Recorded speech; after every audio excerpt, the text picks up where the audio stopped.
So this is going to be our little CASPA tutorial. So if you look up here, you can really just Google CASPA, but CASPA.liaison is really where the website is. And when you open up the website, it's going to come to this page right here, okay? And we're doing this in March, and so it says this application cycle is closing soon. So CASPA actually does close down for a few weeks every April, and they open up for the new cycle at the end of April, usually on the 31st.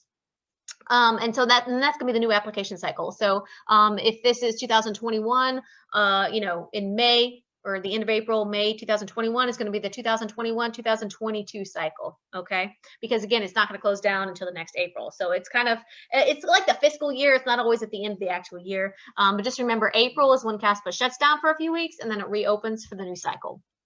Okay, they have here, they'll have the final date that they can post transcripts, etc. Here now, this year, it's Thursday, April 8th. No documents will be accepted after this date. So super, super important that if you're applying late, you know all this kind of stuff. All right, so just read a little bit about this. But what happens with CASPA is it's free to create an account. And so I have an account, but if you do not have an account yet, just go to create an account and figure out your username and password, you know, write it down, do whatever you need to do to remember that, right? And then you're just going to click sign in. So once you have an account, again, it's free just to make an account. We recommend you just make an account and kind of look at it, check it out. You go to sign in. All right, when you come to sign in, you're going to come to this screen right here, and you're going to have all these things at the top. So my application is obviously your application. Add program right here is where you're going to add the programs that you choose. Submit application is when you're ready to actually submit it. You're going to pay your fee, and you're going to submit it. And your fee is going to be different, again, depending on how many different schools you've applied to, okay? And then check status. So it'll tell you, is it being verified? Is it done being verified? Is it sent? That type of stuff, okay? There's some help buttons and some other stuff in here. So let's go first to my application, okay? So my application right here, there's going to be, you can see right here, there's 4 huge parts to your application.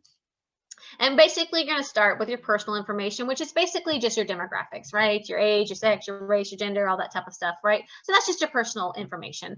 So that'll be really easy. But if you just click on this, you can see, okay, here's your release statement. You click on that, blah, blah, blah. I agree to all these CASPA things. Here's my contact information. Again, this type of stuff is super important so they can contact you. So make sure you type things in right. Citizenship information, all this kind of family information, etc. So this is kind of the easy stuff, but just be aware that that's typically going to take you a few minutes to fill out as well. Then you can click the My Application to get back again to this 4 kind of square thing. The next is going to be your academic history. And if we click on this, it's going to say, okay, high schools attended. Now, there are some schools that are like dual degree programs. And so what that means is you come in into college anticipating that you're going to go to PA school, and you do like a 5-year dual degree program. So, you know, high schools attended are, you can put your high schools in there, okay? If you're already in college, which most of us are, we're not applying to these dual degree programs. And that just means you get like your master's and your bachelor's at the same time, right? So it's like a feeder school for PA school.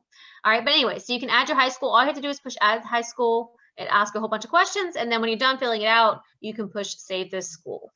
Same thing with colleges attended, okay? And it's really important that you need to put all colleges. So even if you just attended a university for a few summer classes, you need to put that all on there, because when your transcripts come in, it's going to be super important that it matches with this data, okay? So it says report all institution attended regardless of, maybe you went to art school, it doesn't matter. Maybe you transferred, like, hey, after 2 years, I transferred community college to, you know, a 4-year university. You still need to put both those colleges on there, okay? We cannot stress this enough. Your stats have to match what you put on. Otherwise, there's going to be a red flag on this, okay?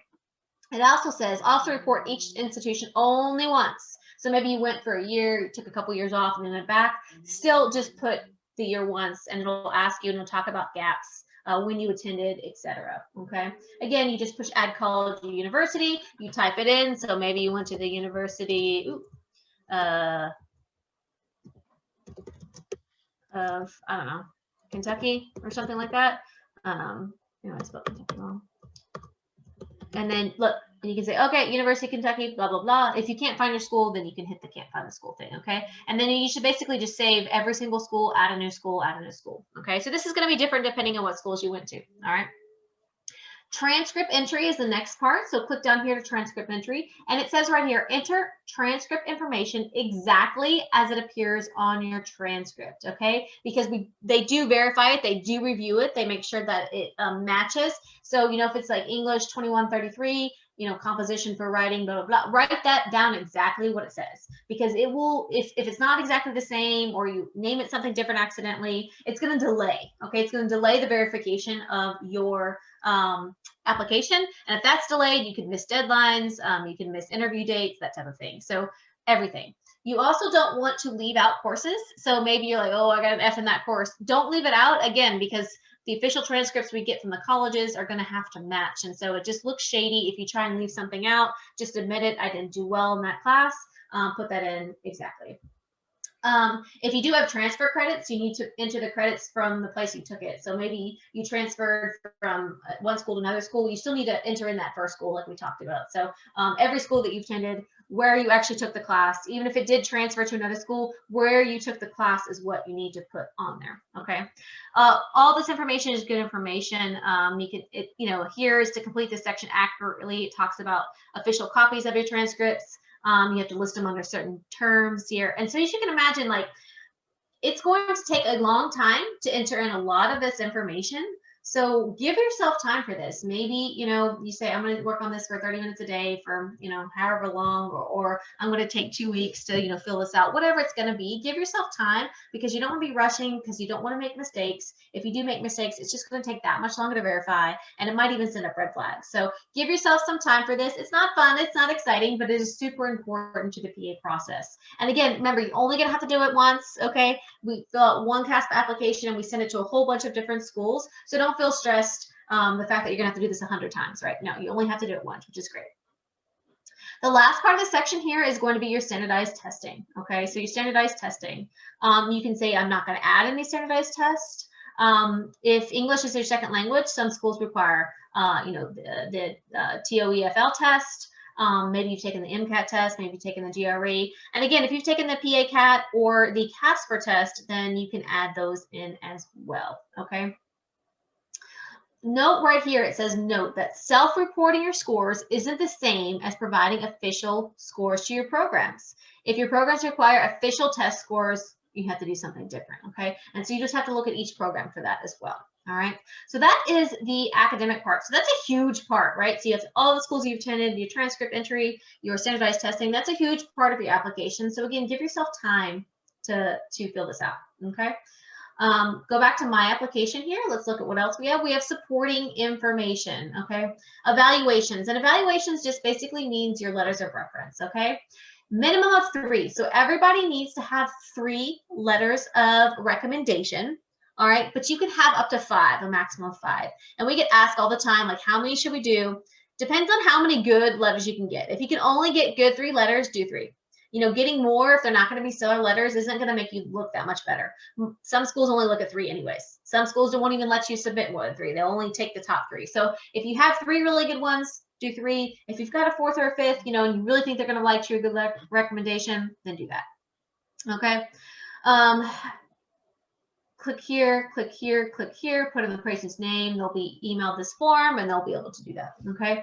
Look at this right here. Once request is completed, you cannot make any changes. Okay, so if you're going to request a letter of recommendation from someone, once it's requested, you can't be like, oh, actually, I don't want them to write one. It's done. It's been requested. Okay, so just keep that in mind. Also, make sure that you email people who are gonna be like, hey, look for a link for a letter of recommendation for me, just to make sure these type of things don't go in people's junk boxes. So whenever I'm expecting someone to write a letter for me, I always just like, hey, heads up.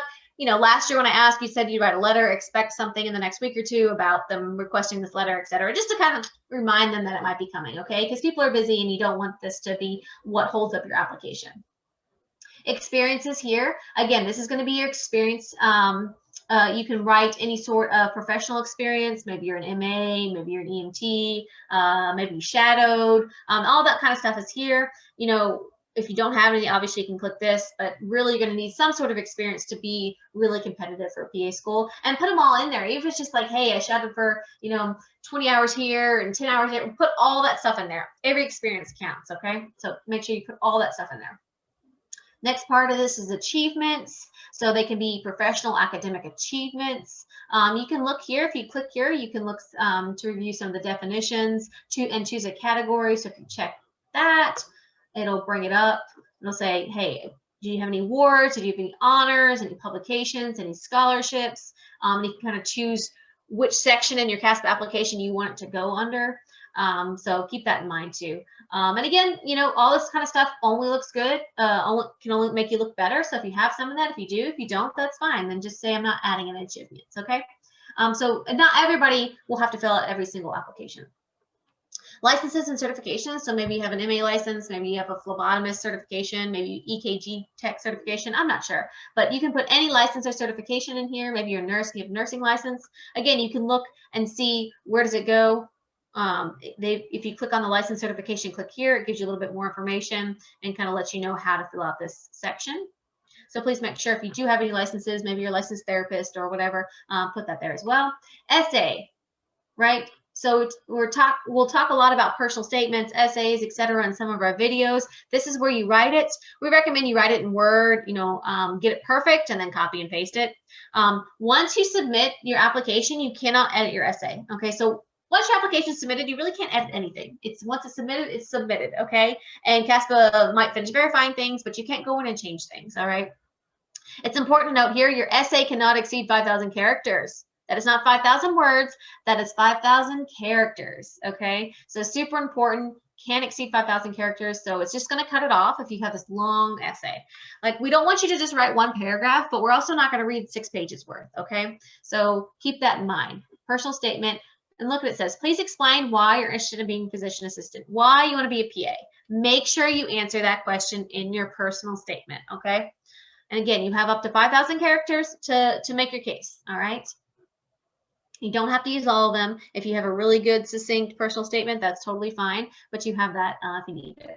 And then here we have memberships. You can membership. So maybe you're a membership of your PPA club, that type of stuff. You can add memberships. And again, if you're not adding in this stuff, you just click this to make sure that you've kind of checked all those boxes, right? Okay.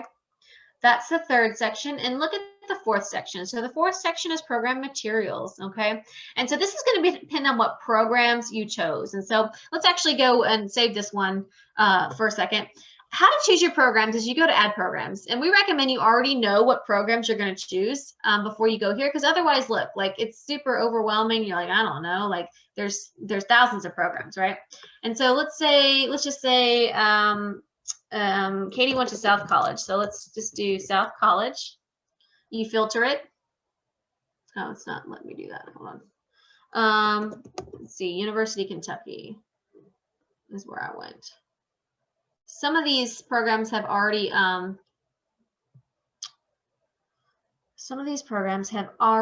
closed for the year. But what you do is you just basically add your program. And let's say, okay, let's just choose ones that are already here. So let's just choose like Mercer University. The deadline here, so see these deadlines haven't passed yet. So all the other schools' deadlines have passed, or not all, most of the schools' deadlines have passed by now. So let's just do Ashland University program. You just push that plus, and it says, oh, it's been added to your list. And if you want to delete it from the list, you can just push the X, right? Okay, you want to delete? Yes, I want to delete. I didn't mean to add that. Maybe you meant to add Mercer, so we go ahead and add Mercer, right? And maybe we're going to add Misericordia as well. Okay, so you basically type in the ones you want, and then you add them to your programs, okay?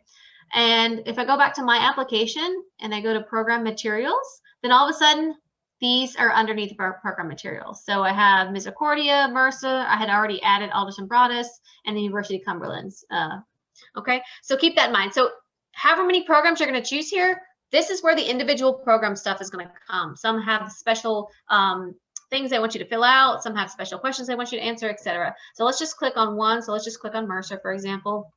It talks a little bit about Mercer. It gives you like start date, that type of stuff. If you go here, it talks about documents, what kind of documents you can upload, that type of thing. There are no required documents, but you have the option to add your CV or your resume, okay? But you don't have to, so no required documents. prereqs. It has a list of prereqs. I haven't added anything to my transcript since this is just fake. I've already applied to PA school and gotten in and done that. But here you can see the prereqs just to make sure one more time that you got that. You can see credits. Organic chemistry has to be 4.0. It has to have a lab, and you have to have at least gotten a C. All right, so that's going to be really good. And then, of course, if you haven't entered your transcript, you can do that. All right, then you want to go back and you can say, okay, well, I've done that. I want to try Misericordia. And so click on that. Okay, you can see, again, you can also see their accreditation status. You can go down to admissions. It's got a lot of program details on this, right? You can go to documents. Let's see if anything's required. Yes, a personal statement for motivation wanting to be a PA, that's 500 words. So you have to write another little essay. Documentation of direct patient care form. So they have a special patient care form. And actually quite a few colleges have this that just want you to prove that, like, yes, you have this patient care form. Usually someone has to sign it saying yes. This one at least 250 hours. You have to send that to them. Let's see, if you're military, you have to do some military stuff. And then if you have a license, they want a picture of your license. So there are some required documents for this, as you can see. Required personal statement shadowing option are these license and military stuff. So again, every school, depending on the schools you choose, are going to be different. And you can go look at their prereqs as well. Again, a little bit different here, a little bit different prereqs, credits, grades, any description, etc. Okay, so you can do that for all your programs, all right? Now look, I have 4 programs chosen. So once you've done everything, you figured out all your essays, you've done all your documents, you've uploaded everything to all these different tabs, right? Then you're going to go to submit application. So you're only going to do this when you are 100% ready, okay? Look here, applicants ready for submission, none, because I haven't filled it out. So that's a good thing to look at. If you have applied to 10 schools and it says only 5 are ready, then you need to go back and fill in the missing pieces. And here's my total fee.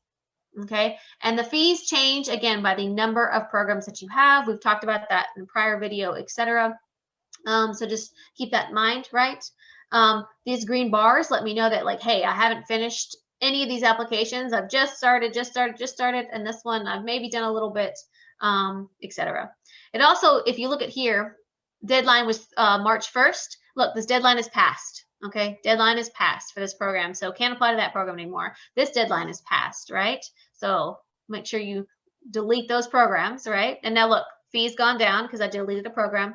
But you can see here the deadline for Misericordia and Mercer is still open, so I technically could go ahead and submit for those. So again, but if you decide, hey, I don't want Mercer, you just push this right here, but then all your work will be lost. So just make sure that you for sure don't want this program. And you can see the fee has changed again. Okay, if you're ready to submit, then you choose submit. Okay, and again, once you submit, you can't change things. Your personal statement is what it is. Your documents are what they are. So make sure you are ready to submit. Okay, and then when you have submit, you can go ahead and check your status, right? This says this one's in progress. You can download your application if you want to keep it, etc. Okay. If you have any questions about the CASPA or have trouble with it, you can always do that. You can find us in the Facebook group. We can try to help you. But again, it's pretty easy. It just takes time, right? It's going to take a lot of time to type in all your academic stuff. It's going to take a lot of time to upload all that program material stuff. So just really, really keep that in mind.